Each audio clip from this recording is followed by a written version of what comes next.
Different ஸ்டைலில் உருளைக்கிழங்கு fry செஞ்சு பாருங்கள், குழந்தைங்க விரும்பி சாப்பிடுவாங்க. எண்ணெய், கடுகு, இஞ்சி பூண்டு, மல்லித்தூள் 2 ஸ்பூன், காஷ்மீரி மிளகாய்த்தூள் 1 spoon, garam masala 1 spoon, pepper தூள் 1 ஸ்பூன். நல்லா எண்ணெயிலேயே வணக்க விடுங்க.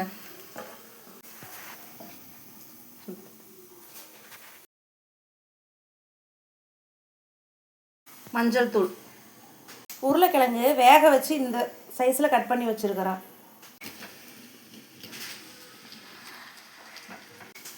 இதுக்கு தேவையான அளவு உப்பு, தூள் உப்பு போட்டுக்குங்க.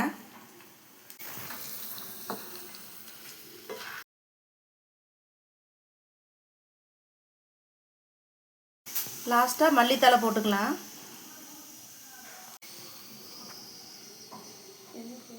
இந்த மாதிரி செஞ்சு பாருங்கள். நம்மளோட பொட்டேட்டோ ஃப்ரை ரெடி ஆயிடுச்சு. மறக்காமல் சப்ஸ்கிரைப் பண்ணுங்கள்.